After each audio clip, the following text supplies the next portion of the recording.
ഇത് ദിവസവും ഒരെണ്ണം വെച്ച് കഴിച്ചു നോക്കൂ. നല്ല ടേസ്റ്റി ആയിട്ടുള്ള ഹെൽത്തി ആയിട്ടുള്ള ശരീരത്തിന് ഉന്മേഷവും അതുപോലെ തന്നെ രക്തക്കുറവ് മാറാനും ഒക്കെ സഹായിക്കുന്ന ഒരു നല്ലൊരു സ്നാക്കാണ്. ഇതെങ്ങനെയാണ് ഉണ്ടാക്കുന്നത് നോക്കിയാലോ. ഇത് ഉണ്ടാക്കിയിരിക്കുന്നത് മെയിനായിട്ട് എള്ള് ഉപയോഗിച്ചിട്ടാണ്. അതിനായിട്ട് ഇവിടെ വെളുത്ത എള്ളാണ് ഞാനിവിടെ ഉപയോഗിച്ചിരിക്കുന്നത്. നിങ്ങൾക്ക് കറുത്ത എള്ള് വേണമെങ്കിലും ഉപയോഗിക്കാവുന്നതാണ്. ഒരു പാനിലേക്ക് ആദ്യം 1 കപ്പ് വെളുത്ത എള്ളാണ് ചേർത്ത് കൊടുത്തിരിക്കുന്നത്. ഏകദേശം ഗ്രാമിൽ പറയുകയാണെങ്കിൽ 150 ഗ്രാമാണ് ഇതുള്ളത്. ഇതാദ്യം ഒന്ന് നല്ല പോലെ തന്നെ വറുത്തെടുക്കാം. മീഡിയം ഫ്ലെയിമിൽ വെച്ച് വറുത്തെടുത്താൽ മതി. ഇത് വറുത്തെടുക്കുമ്പോൾ ശ്രദ്ധിക്കാനുള്ളത് ഇതൊന്ന് ചെറുതായിട്ട് പൊട്ടി വരും. ആ ഒരു സമയം വരെ മാത്രം വറുത്താൽ മതി. കൂടുതലായിട്ട് വറുത്ത് കഴിഞ്ഞാൽ ഇതൊരു കയ്പ്പ് രുചി വരും. ഇതിപ്പോൾ പാകത്തിന് റെഡി ആയിട്ടുണ്ട്. ഇത് ഈ ഒരു പാനിൽ നിന്നും മാറ്റി വേറൊരു പാത്രത്തിലേക്ക് മാറ്റിയിട്ടുണ്ട്. ഇതിൻ്റെ ചൂടാറാൻ വേണ്ടി മാറ്റി വയ്ക്കാം. ഇനി ഈ ഒരു സെയിം പാനിലേക്ക് തന്നെ 1 ടീസ്പൂണോളം നെയ്യ് ചേർത്ത് കൊടുത്തിട്ടുണ്ട്. ഇതിലേക്ക് 2 ടേബിൾ സ്പൂണോളം അണ്ടിപ്പരിപ്പ് ചേർത്ത് കൊടുത്തിട്ടുണ്ട്. നിങ്ങൾക്ക് അണ്ടിപ്പരിപ്പിൻ്റെ അളവ് വേണമെങ്കിൽ കൂട്ടാം. ഇതാദ്യം നെയ്യിൽ നന്നായിട്ട് തന്നെ ഒന്ന് മൂപ്പിച്ചെടുക്കാം. ഒരു ലൈറ്റ് ബ്രൗൺ കളർ ആകുന്നത് വരെ ഇവിടെ വറുത്തെടുത്തിട്ടുണ്ട്. അതിനുശേഷം ഇത് ഈ ഒരു നെയ്യിൽ നിന്നും മാറ്റി വയ്ക്കാം. ഇനി ഈ ഒരു സെയിം പാനിലേക്ക് തന്നെ 1/4 കപ്പ് ബദാമാണ് ചേർത്ത് കൊടുക്കുന്നത്. ബദാമും ഈ ഒരു നെയ്യിൽ നല്ല പോലെ തന്നെ വഴറ്റിയെടുക്കാം. ബദാം ചെറുതായിട്ടൊന്ന് പൊട്ടി വരും. ആ ഒരു സമയം വരെ മാത്രം വഴറ്റിയെടുത്താൽ മതി. ഇപ്പോൾ നോക്കൂ, അത് പൊട്ടിയൊക്കെ വന്നിട്ടുണ്ട്. ഈ ഒരു പാകമാകുമ്പോൾ നമുക്കിത് നെയ്യിൽ നിന്നും മാറ്റിയെടുക്കാം.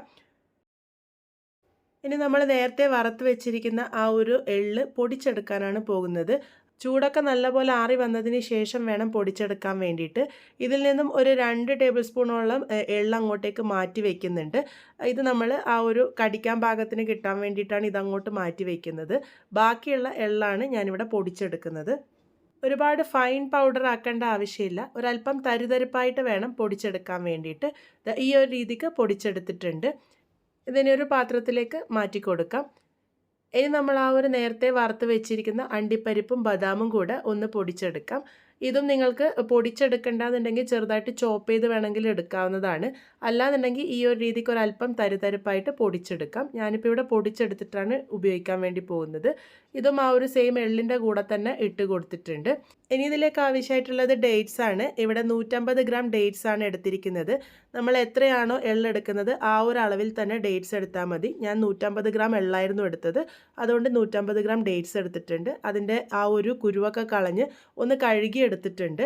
ആ വെള്ളമൊക്കെ നല്ലപോലെ മാറ്റിയതിന് ശേഷം മിക്സറിൻ്റെ ജാറിലേക്ക് ഇട്ട് കൊടുക്കാം. അതിനുശേഷം ഇതൊന്ന് ക്രഷ് ചെയ്തെടുക്കാം. ഒരുപാട് അങ്ങനെ ഫൈൻ പേസ്റ്റ് ആക്കേണ്ട ആവശ്യമില്ല. ഈ ഒരു രീതിക്കൊന്ന് ക്രഷ് ചെയ്തെടുത്താൽ മതി. അതിനുശേഷം വീണ്ടും പാനിലേക്ക് 1.5 ടേബിൾ സ്പൂണോളം നെയ്യ് ചേർത്ത് കൊടുക്കാം. നെയ്യ് ഒന്ന് ഉരുകി വരുമ്പോൾ നമ്മൾ നേരത്തെ ആ ഒരു ക്രഷ് ചെയ്ത് വെച്ചിരിക്കുന്ന ഡേറ്റ്സ് ആണ് ചേർത്ത് കൊടുക്കാൻ വേണ്ടി പോകുന്നത്. മുഴുവനായിട്ട് തന്നെ ഇവിടെ ഇട്ട് കൊടുത്തിട്ടുണ്ട്. അതിനുശേഷം മീഡിയം ഫ്ലെയിമിൽ വെച്ച് ഈ ഒരു ഡേറ്റ്സ് നന്നായിട്ട് തന്നെ ആ ഒരു നെയ്യിൽ മൂപ്പിച്ചെടുക്കാം. ഒരു 5 മിനിറ്റ് നേരം മീഡിയം ഫ്ലെയിമിൽ വെച്ച് നല്ല പോലെ തന്നെ ഒന്ന് മിക്സ് ചെയ്തെടുത്തോളൂ. കുറച്ച് സമയം കഴിയുമ്പോഴേക്കും ഡേറ്റ്സൊക്കെ നന്നായിട്ട് കുക്കായി ഒരു നല്ല പേസ്റ്റ് പരുവത്തിലായി വരും. ഇപ്പോൾ നോക്കൂ, അത് നന്നായിട്ടൊന്ന് പേസ്റ്റ് പരുവത്തിലായി വന്നിട്ടുണ്ട്. നല്ല സോഫ്റ്റായിട്ടും വന്നിട്ടുണ്ട്. ഈ ഒരു സമയമാകുന്നത് വരെ വേണം ഇത് കുക്ക് ചെയ്തെടുക്കാൻ വേണ്ടിയിട്ട്. അതിനുശേഷം നമുക്കിതിലേക്ക് നേരത്തെ പൊടിച്ച് വെച്ചിരിക്കുന്ന ആ ഒരു പൊടികൾ മുഴുവനായിട്ടും ചേർത്ത് കൊടുക്കാം.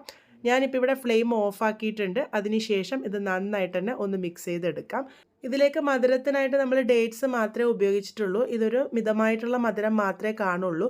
നിങ്ങൾക്ക് നല്ല മധുരം വേണമെന്നുണ്ടെങ്കിൽ ഏകദേശം 200 ഗ്രാമോളൊക്കെ ഡേറ്റ്സ് ഉപയോഗിക്കാവുന്നതാണ്. ഇത് നന്നായിട്ട് തന്നെ മിക്സ് ചെയ്തെടുക്കണം. കുറച്ച് സമയം എടുത്ത് തന്നെ മിക്സ് ചെയ്തെടുക്കേണ്ടി വരും. കാരണം ഇതിൽ ആ ഒരു വെള്ളപ്പറ്റ് കുറവായിരിക്കും. ആ ഒരു ഡേറ്റ്സിൻ്റെ ആ ഒരു പറ്റിൽ വേണം ഇത് മിക്സ് ചെയ്തെടുക്കാൻ വേണ്ടിയിട്ട്. ഇത് ഒരുപാട് ഡ്രൈ ആയിട്ട് തോന്നുന്നുണ്ടെങ്കിൽ നിങ്ങൾക്ക് കുറച്ച് നെയ്യും കൂടെ ചേർത്ത് കൊടുക്കാവുന്നതാണ്. ഇതിപ്പോൾ പാകത്തിനാണുള്ളത്. അതുകൊണ്ട് ഞാനിപ്പോൾ ഇവിടെ നെയ്യൊന്നും ചേർത്ത് കൊടുക്കുന്നില്ല. ഇനി നമുക്കിത് ഉരുട്ടിയെടുക്കാം. ഈസി ആയിട്ട് തന്നെ നമുക്ക് ഉരുട്ടിയെടുക്കാൻ വേണ്ടി പറ്റും. ഒട്ടും കയ്യിലൊന്നും പറ്റിപ്പിടിക്കില്ല. അതിൻ്റെ ചൂട് ചെറുതായിട്ട് ആറി വന്നതിന് ശേഷം ഉരുട്ടിയെടുത്താൽ മതി. ഈ ഒരു പാകത്തിന് നമുക്ക് ഉരുട്ടിയെടുക്കാം. ഒരുപാട് ഡ്രൈ ആയിട്ട് തോന്നുന്നുണ്ടെങ്കിൽ മാത്രം ഇവിടെ കുറച്ച് നെയ്യ് ചേർത്ത് കൊടുക്കാവുന്നതാണ്. അല്ലാന്നുണ്ടെങ്കിൽ നെയ്യ് ചേർത്ത് കൊടുക്കേണ്ട ഒരാവശ്യമില്ല. ഈ ഒരു വലുപ്പത്തിലുള്ള 14 ലഡ്ഡുവാണ് ഇവിടെ തയ്യാറാക്കി എടുക്കാൻ വേണ്ടി പറ്റിയിരിക്കുന്നത്.